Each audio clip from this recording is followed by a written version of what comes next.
I'm Mike Brilla, host of the Inspired Teacher Podcast, a part of the Education Podcast Network, just like the show you're listening to now. Shows on the network are individually owned and opinions expressed may not reflect others. Find other interesting education podcasts at edupodcastnetwork.com.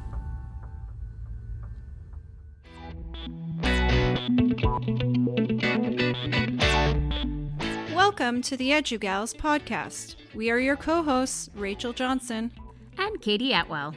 We are here to bring you tips and tricks to help you integrate technology into your classroom. In this episode, we are continuing our discussion about mastery-based learning and specifically looking at how do you grade in a mastery-based structure in your classroom. We are going to share some of the learning that we have done on this topic and some guiding principles to keep in mind as you are exploring the idea of grading in a mastery-based classroom. Let's get started.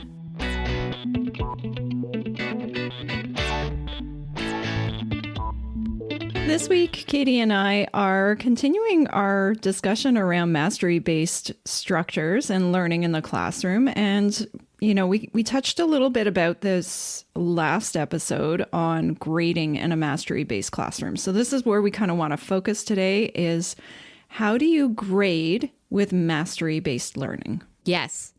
And the funny part, or maybe not so funny, I don't know, is when I went back and I've been doing some reading and some research and looking into this and trying to learn more, I've realized there is no answer. So the logical person in me is now screaming, what am I doing? But it really comes down to flexibility and finding what works for you and your students. That's what I've learned this week. Yeah, it's funny because Katie told me that when we first jumped onto this Google Meet this morning before we started recording. And, you know, I had that sense last week. I've had that sense for a while in terms of grading and mastery-based structures. Like there really is no clear-cut answer. And so it was pretty funny. I know. So I've been working through the Modern Classrooms project and they do give some, I guess, examples or some teachers' approaches to grading. And it's funny because I read some of them and I'm like, quizzes and tests. No, this is not me. And then you have to like go through and kind of figure out, you know, what is your style? What is your curriculum like? And what are your goals? And how can you make it fit with the traditional grading system while still encouraging student learning and agency? I think it really is going to depend on what curriculum area you're in, who you work with, and what sort of structures you already have in place, because I think that's going to be where everybody's starting place is. And so to give you an idea, here in Ontario, we have, you know, different reporting periods that we have to be accountable for. So we do a quick check-in in the 5th week of classes, just to make students aware of, you know, if they're struggling or perhaps not being as successful. It's kind of a way to let parents and students know, hey, we need to get on track here. We also have midterms, and then we have 15th weeks for students who are in danger of perhaps not getting the credit. And then we have finals. So we have 4 reporting periods where we are expected to have, you know, some idea as to progress, particularly at the beginning where it's kind of tough because you haven't done as much. But so the idea is showing that progress throughout and reporting on that. So it can become tricky with mastery-based, is what I've discovered. I almost think that, though, that's a good structure for us to talk about. So why don't we talk about that first sort of chunk of learning in the classroom, the first sort of 5 weeks of a semester, because in those first 5 weeks, you're learning about your students, you're getting to know them, and those 5th week reports that we do don't require us to report a mark. It's reporting on the progress of the students. So I think that's a good place to talk about. And then we can talk about coming up with grades afterwards for that midterm, the 15th week, and the final reports. Yes. And me as a teacher, I always struggle with 5th weeks because I spend so much time almost doing diagnostics. Like in order for me to effectively teach my students, especially in English as an additional language, I have to know where they're at. And so in order to do that, I have to spend time diagnosing their skills, figuring out where they're at, seeing their individual strengths, and then areas where they still kind of need that extra support before I can really move forward.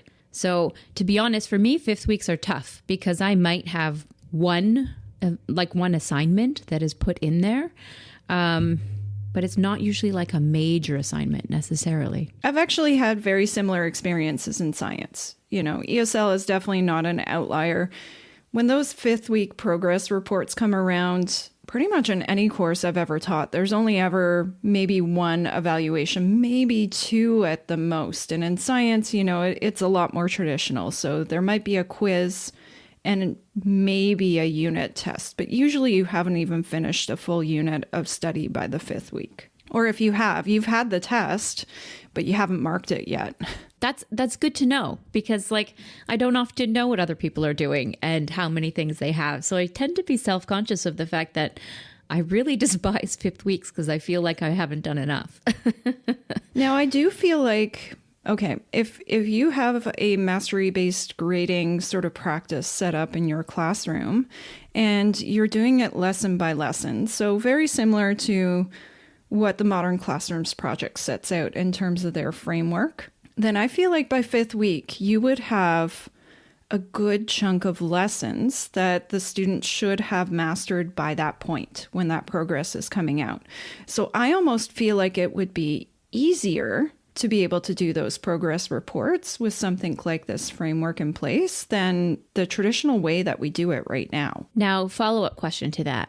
So when you do mastery-based, and this is what I'm still kind of wrestling with in my mind, do you have almost like a schedule as to when they should achieve certain is that like checks and balances, like by this time you should have accomplished this? Yeah, I think you need to have some sort of pacing still in there. You can't be completely, fully self-paced. Maybe you can in some courses, but the way I'm sort of picturing what it would look like in my classroom, it wouldn't be fully just finish it whenever you want to. You have to have a pace in there. Otherwise, it's a disaster in trying to get these kids to move forward, right?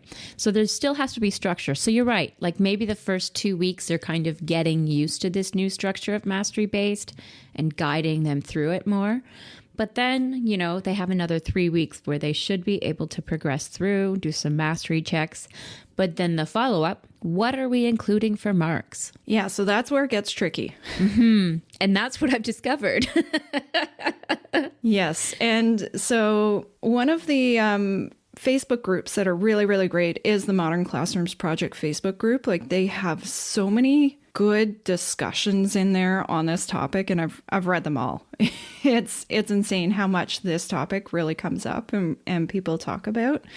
But there's the question around, what do you define mastery as first off? What grade does that get? And then how do you put that into your gradebook? Now, a very sort of traditional way that you could do it is every lesson, you put in your gradebook as the mastery check. And then the mark that you put in is either, we need to go back to what you define mastery as. But say it has to be 100%, just to make the example easier. Then the grade you would put in for mastering that lesson would be like a 10 out of 10. And if they haven't mastered it yet, then it's a 0, and it's a soft 0 until they master that skill. But then when you get to that progress report time, if they've mastered, say, 7 out of 10 of the lessons that they should have mastered, then their grade is 70%. Okay, I could see that. Now, I've read where some teachers don't actually mark, for grades, the mastery checks. And so then I guess there's an assignment or some other work that they then take those skills they've mastered and demonstrate it. Yeah, I know a lot of teachers out there will, the mastery checks are not the only thing that goes into your grade. And I agree, it shouldn't be the only thing that goes into your grade book. There should be other pieces to it. So you've got a whole choice in terms of what are the other pieces that go in there. For science, maybe it's a lab report of some sort or a project, or a lot of teachers will still do a summative unit test at the end. And maybe that's the grade that goes in. So from there, you could add in the mastery check marks if you wanted to, or if you didn't want to and only wanted to count those summative pieces, then you could do that as well. And now here's a follow-up question to that. So I know so many questions. Can you tell I'm still on this learning journey? So for science, for example, if you're going to have like a summative test, is that kind of your goal date for your students? Like, are they all writing on the same day as a goal?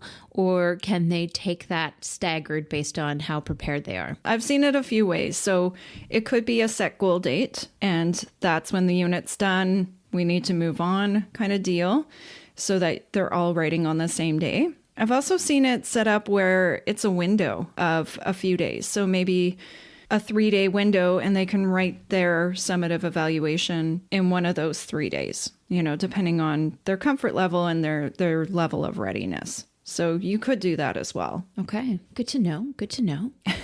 Let me think of my other million questions. I certainly don't have all the answers. I'm still this is still a learning journey for me too. And I've only really sort of gotten a really good grasp of what mastery-based learning can be and could look like in a classroom. I haven't done it with a class myself. And so, these are all ways that I think I would put it into place, but I don't know how well they would work. That makes sense. Yeah. And I think we also have the other added layer in Ontario of grading categories. And I know every school board does it slightly differently, but in our school board, we actually have to show how each of the marks is related to each of the different categories. So we have knowledge and understanding, we have thinking, inquiry, application, and communication. And so then that adds a layer of complexity, like where do you put the mastery checks? Yeah. What category do they go under, right? But one thing I kind of liked, and I can't remember where I read this or who said it, was wherever you end up, whatever you end up marking, make sure it was something that was explicitly taught within those mastery checks. So for example, if you haven't explicitly taught specific grammar concepts, you shouldn't then be marking for those on your rubric. You can't mark down for something that you have not explicitly taught. And I think that actually comes back to how do you design these lessons in the first place? And, you hear this over and over again, right? But backwards design is so important here. You start with your mastery check. You start with going, okay, what is my learning goal?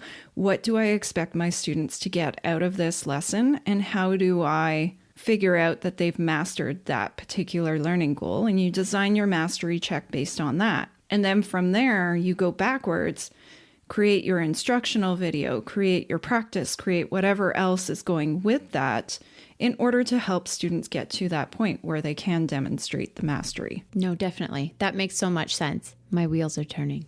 Yeah, well, it's common sense, right? And it's what they teach us in Teachers College over and over again, that you should be backwards designing. This is like really, truly backwards designing, though. I don't know how many of us really on the day-to-day, as we're planning our lessons and doing our chalk and talk or whatever, are we really backwards designing? I think some do. Yeah. I don't know. And the other hard thing for me is for mastery based, I am the kind of teacher who will take a lesson, realize what they still need work on, and completely revamp my future lessons, if that makes sense. So mastery based scares me because I almost have to anticipate ahead of time what all of the individual needs will be so that I can be prepared to help them flex and change and get more support based on perhaps what I didn't expect. But I think that comes down to feedback. And that can be, a quick little screencast when saying, hey, I noticed this. Let's talk about this quickly. Here's a YouTube video, because I may not have time to explain all of the lessons in that first year.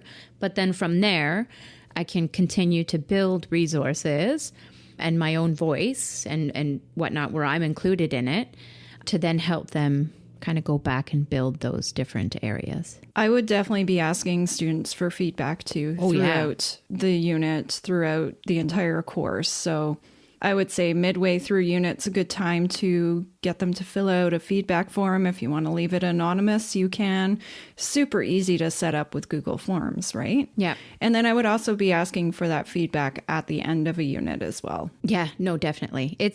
I'm not doing this for me, I'm doing this for them. So it's important that I know how they are doing and what they feel I can improve upon. I also really love getting students to think about their thinking and their learning. So that's kind of a big sort of thing that I like incorporating into various different aspects in my classroom, the metacognition piece. Yes. And so when I'm designing my mastery checks, I would also include something in there to kind of get a gauge on where they think their level of understanding is too.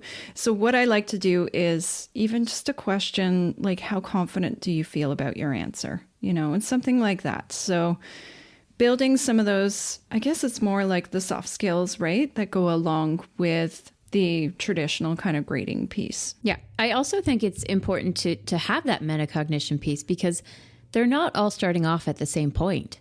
And so a student who starts strong and is kind of like going through the content really quickly because they may, be pretty close to acquiring that mastery, but just needed that extra push. Whereas somebody who's starting at a much lower level and having to work harder to get there, their learning and their individual learning is so different. So getting them to think about, what have I gone through? What have I done? What have I learned? How have I improved?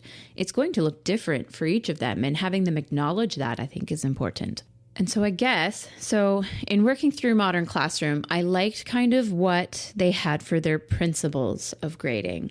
I really recommend the Modern Classrooms project. I know you've been doing this for so long. It took me forever to actually go through it.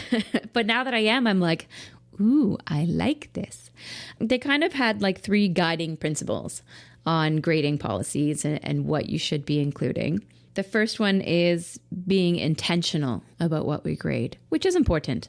Like, don't just do everything. Be very intentional and specific. The second one was emphasizing growth and this idea of revising. So going back, do the revision, getting more feedback and assessment, kind of that go back to it and revise. And then focusing on feedback. Those were their 3 principles. And I thought it's important for teachers to hear and understand as they're kind of approaching this new system. I haven't read those principles in quite a while. So thank you for bringing those up because, wow, I was just listening to that and making connections. So I've done actually several workshops now with Jesse Stomel, who is very, very big in ungrading. And, his message is so strong and so powerful. But that idea of building that culture of revision and feedback, yeah, it overlaps so much. So yeah, I don't know what I would do with that, right? I'm still trying to kind of muddle my way through what ungrading means and what it would look like in a classroom. But I think there's a lot there in terms of being really intentional with what you're marking and marking only the really, really most important things, like putting a grade on those things. And everything else is feedback driven. So, that feedback is, did you master it or not? And why? And having those discussions with your students. Yeah. Whew. Yeah, no, it's big. It's huge. And I did read some stuff by Jesse Stomel, and I almost had to stop because I was like, I need to grasp the mastery based before I can even consider this concept of ungrading because it's too much. And they're not exactly, they don't gel necessarily well because modern still tries to work in the traditional grading system and kind of maintain that system, whereas ungrading is disrupting everything. It is. And I think my favorite expression from Jesse is raising a critical eyebrow. So I really like that. That one's really, really stuck with me. I'm finding it funny because you're on the same journey I'm on. I've been on it a little bit longer. So yeah, it's stuff I'm still grappling with too, for sure. But there is a really, really great book. We'll put the link in our show notes, and it's called Ungrading. I forget what the subtitle is. The editor is Susan Bloom, I believe. And I read that over the summer. It's really good. It's a collection of writings from different people who are at different places with ungrading in their classrooms. And so they kind of look at the why behind it, the big picture. They look at the how-to, like how to put it into practice. And then reflections are kind of like the third part of the book. So good. And for those interested, the full title is Ungrading: Why Rating Students Undermines Learning and What to Do Instead. Like, we can't really have a conversation about grading and mastery if we don't talk a little bit about ungrading. Totally. Ungrading in itself is a beast. So I think we leave it there for now. Yes. So I think one of the kind of pieces that is super helpful with figuring out, where students are at as they're moving through mastery-based structures and coming up with that grade is having some way to track it. And so, you could track it with like a Google spreadsheet and have all your different lessons and just sort of have whether students mastered it or not. And I think just having that and having that kind of clear idea of the progress of the student can give you such a powerful tool to have that communication with families and really help you with those 5th week progress reports for sure. Yeah. So there's a couple of, they call them pacing trackers, and Modern Classrooms does suggest that you do display this publicly in your classroom. Like, one of their suggestions is having a public tracker or having a private tracker where students are tracking it individually. There is a lot of like debate out there around that. And I don't even know what I would do personally, but I think just having that tracker, especially as a teacher, Yes, is so helpful. And so they've got some examples on their website, and we can put them out there. They have one that's an auto-updating one that I've seen, which is quite nice. And then I also have another one from Stephanie Howell who shared it, and it's based on the grid method, which is kind of similar-ish. It's like differentiating. It is kind of mastery based, and it's having students work through different chunks, but it's a little bit of an easier tracker. So I'll make sure I'll find both of those. We'll link them in the show notes. Yeah, I think that tracking is key because depending on the size of your class, like as a teacher, you need to know where each of them is at. Now, I don't know how comfortable I am sharing it with the whole class. And I think that's part of, the classroom culture and relationships and how comfortable they are with it. But you bring up a good point. Like, I don't know.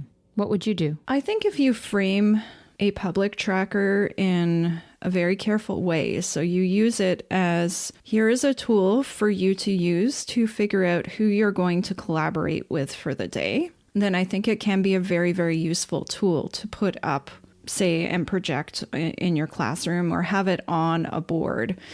I saw one Facebook post in the Modern Classrooms group, and they talked, instead of calling it their tracker, they called it their grouper, and they actually use little fish with the kids' names on it. I think it was like a primary, like elementary example, but then it's a grouper, so it's, here are your groups that you are working in for today. And it's all based on what lesson everybody is kind of working on. See, that makes sense to me. That makes it more logical. And then it can be like, there you go, like work together, problem solve through it, because you're at the same point. So I do get that. Now, I think if it's just a way for you to communicate the information to your students as to what they're working on for the day, and you kind of want to protect, I guess, that privacy a little bit more, then you could go to having your students pick code names that they want to use. And so we've talked about code names a few times for a few different ed tech tools, but I might get all of my kids to pick their favorite element, right? And that's their name on the tracker. And then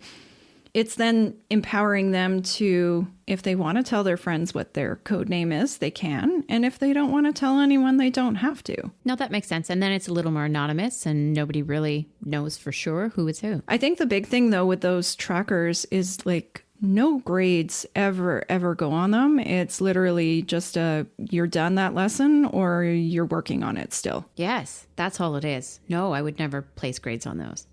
So next up, maybe we can kind of share some ideas, because I know there's no right or wrong answer. It's really just brainstorming what's going to work best. But sharing some ideas about how to build rubrics or success criteria for mastery-based classrooms. One sort of way that I've seen that I think is really, really useful here is looking at standards-based grading. So I don't know how much you've read about that, Katie, or looked into it, but it's about taking the goals for that particular lesson, and then you're designing rubrics like a 4, 3, 2, 1, and sort of what the look-fors are for each of those particular sort of steps. So you could say, or maybe it's a mastered, approaching, or not yet approaching, or something, or not yet met, or something like that. You don't have to use numbers. But then you can convey to the students what sort of level they're working at that time. So you could say, for this skill, you were approaching mastery. And that feedback on the rubric then is, okay, well, what are the look-fors for approaching? What are the look-fors for mastered?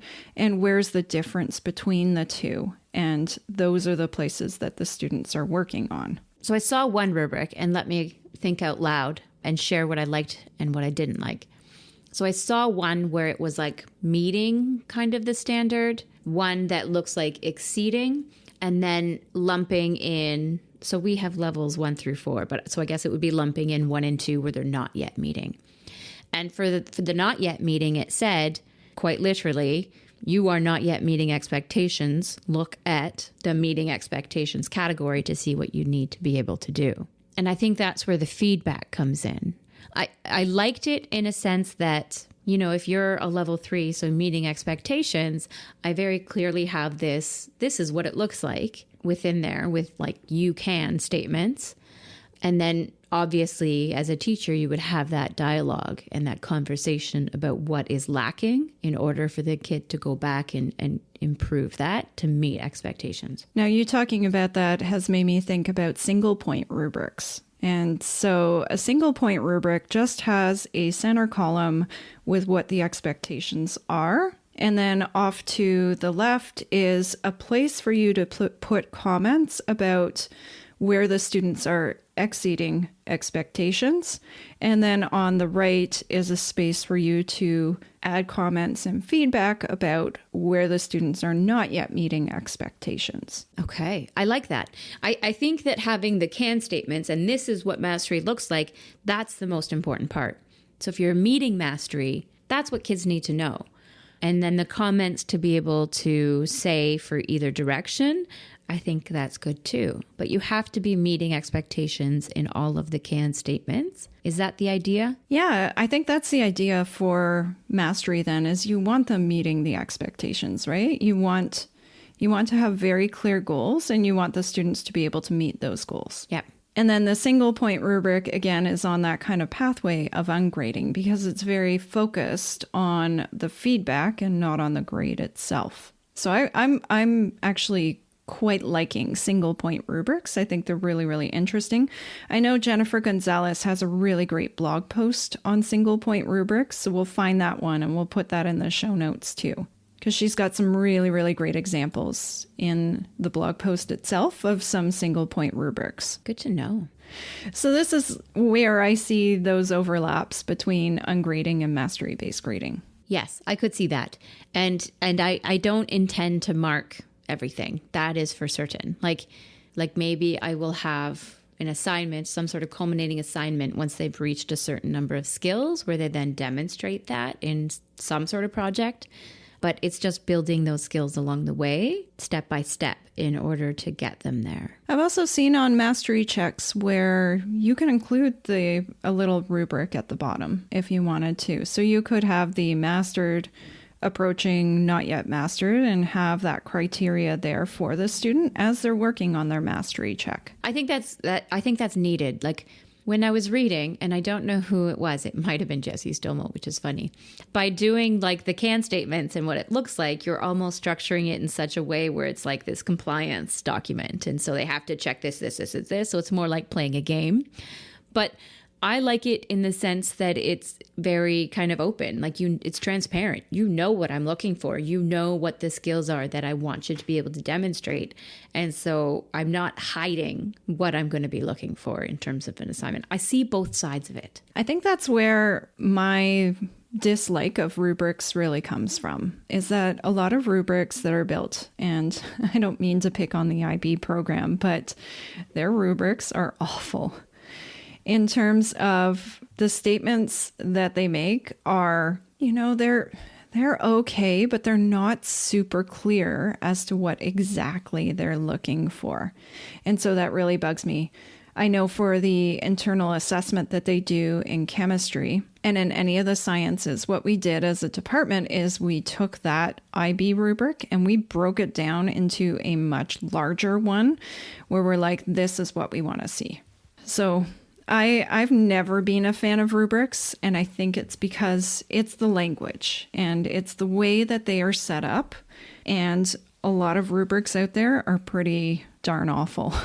And I think that's why I like breaking it into, like, this is what it looks like. Like, don't just give me the EduSpeak and the curriculum documents broken down into a rubric. Like, tell students what it actually looks like so that they can understand what we're looking for.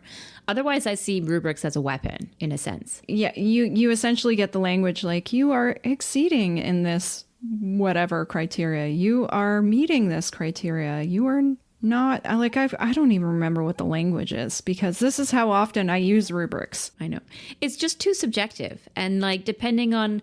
And it sounds terrible, but depending on how a teacher feels that day, how they're, what they've marked prior to that, like, it's really easy to do rubrics wrong. And that's where I feel like I could really get behind a single point rubric, because I'm more of a fan of, like, almost like a checklist, mark scheme kind of deal. Yes. Where I list out exactly what I want to see, like what the expectations are. But I like the idea of mushing that in with a rubric and creating a single point rubric. So the grades disappear completely from it, and you just have those sections to be able to provide feedback. Yeah, no, I think that's key. And then if you've also got a single point rubric and it's a Google Doc, you can really leverage some of the tech tools to provide some of that feedback. Yeah, you can do video feedback, you can do audio feedback. Like, there's so many different things that you can do. Yeah, I'm already picturing putting comments in there with moat notes, so you could have just audio,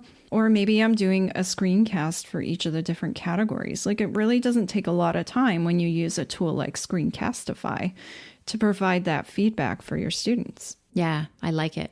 And to be honest, I'm even thinking, why a doc? Why not a slide? I find that things integrate. Yeah, you could totally do a slide too. Now, the reason I like docs for rubrics and leaving comments like that, like when you comment on a slide, it doesn't really pinpoint exactly where it is unless you're kind of clicking on that spot in the slide, right? Whereas in a Google Doc, it's like really apparent where you're leaving the comments. But I guess if you are typing in the spaces on the slides, then that would make sense. Or you could be embedding the videos, and that would be really cool. Yeah, I would like to embed the videos. Actually, now that I think about it, yeah, because even the Moat extension, the integration with Google Slides, you just leave your Moat message and it puts the little play button there for your students and embeds the audio right in there. So yeah, maybe Slides is better. Yeah, I don't know. I like it. We're coming up with new ideas as we speak. Well, it's all about kind of going through the material and brainstorming it out loud and feeling a little crazy at times, but getting there slowly but surely. I think, overall, my feeling of grading is we need to find something that motivates students to engage in the course. Like, it shouldn't be soul crushing and like constantly making students feel like they aren't good enough. It needs to be step-by-step progress that's individualized for the student. So I actually wonder for some students, if maybe I include more of their success in their grade to help motivate them to keep going, if that makes sense. That totally makes sense. And in sort of a coaching role and what I've seen over the past year-ish that we've been kind of preaching the modern classrooms framework in our board is that the most success we're seeing with students being motivated is in those pathways where traditionally those students do not have success with school.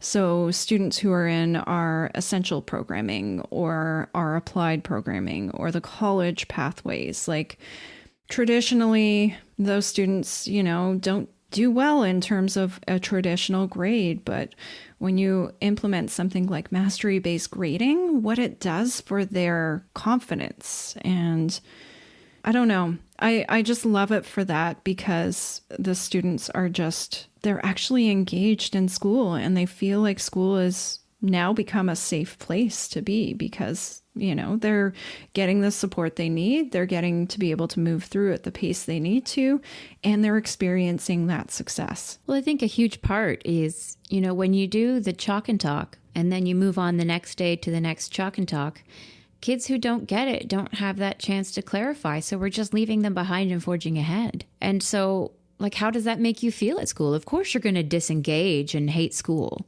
Whereas at this model, it really personalizes education and gives them a chance to feel like they matter, and their ability to pick up on a concept is important to their teacher. Yeah, it does. It definitely does convey that message. Your ability to learn our curriculum is important to me. Yeah. And then me as a teacher going around and sitting with you one day, because perhaps maybe you're struggling with a concept, and giving you that individualized support based on your needs. It shows we value our students. And I think that's maybe what's missing in the traditional classroom, is you don't have the time. You really don't. As a teacher, if you're doing chalk and talk activities, move on, there isn't time for that individualized feedback and support to make everybody successful. Yeah, totally. And, I don't like to admit it, but I have taught that way because I didn't know better, right? So we're back to the Maya Angelou quotes, but yeah, IB especially, because I've taught a lot of IB courses. They cram a lot of curriculum together. And so, you almost feel like you're forced to go through that chalk and talk route. And that you're leaving kids behind, but there's I don't know. It's very disempowering, even from a teacher perspective, knowing that you're not meeting all the kids' needs.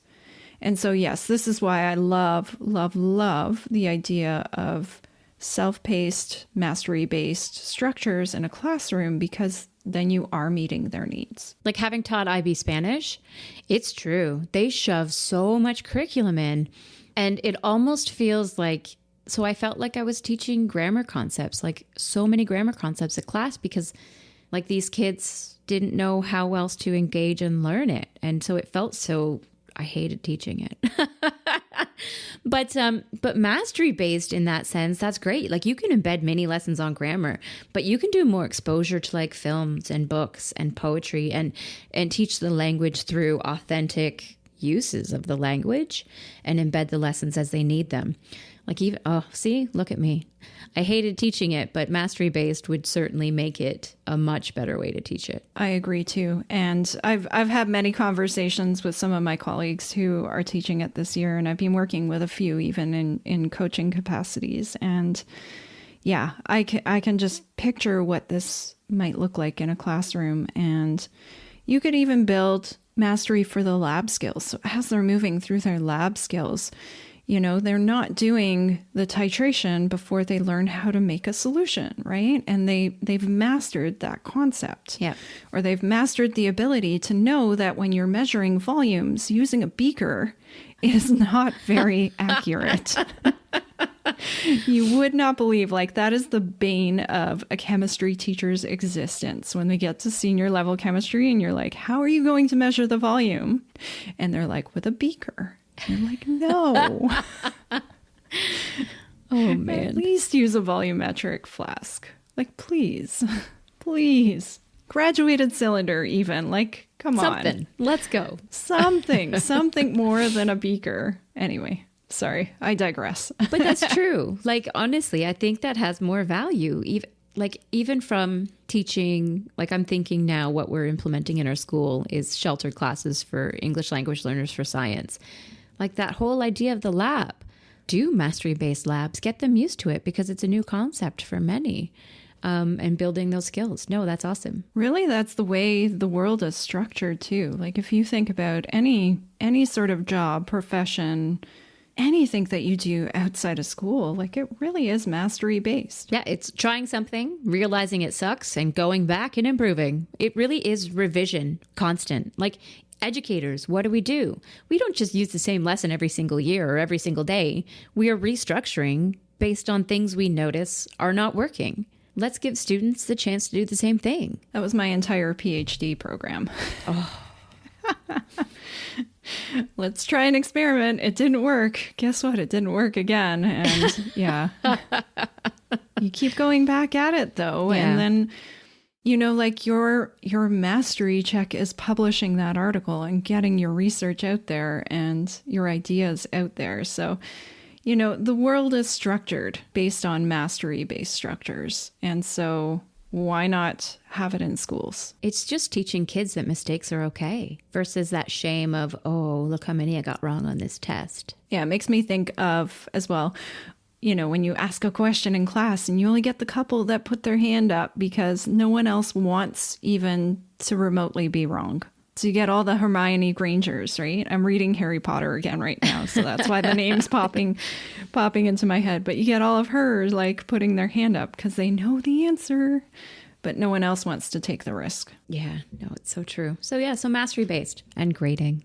It's a topic with very few answers, but lots of ideas, and you just have to find a way to make it your own. Hopefully we've given you some ideas here today then as to ways you might think about structuring your grading in a mastery-based classroom. And so what we'll do is we'll include any of the links and resources we talked about here today in our show notes. So you can find our show notes for this episode at edugals.com/66. That's edugals.com/66. And if you like what you heard today, feel free to share it with a colleague or friend. And don't forget to subscribe on your favorite podcast app so that you don't miss out on any future content. And as always, we encourage you to go onto our Flipgrid at edugals.com/Flipgrid and leave us a video message there. So maybe tell us if you're doing mastery-based learning in your classroom, how are you grading? Because we would love to hear that. And so leave us a message there, or you can leave us a message on our website at edugals.com. Thanks for listening, and see you next week.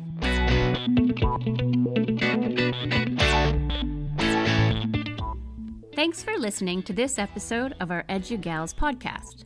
Show notes for this episode are available at edugals.com. That's edugals.com. We'd also love to hear your feedback, so leave us a message on our website. And if you enjoyed what you heard, please subscribe and consider leaving a rating or review on your favorite podcast app. Until next time, keep being awesome and try something new.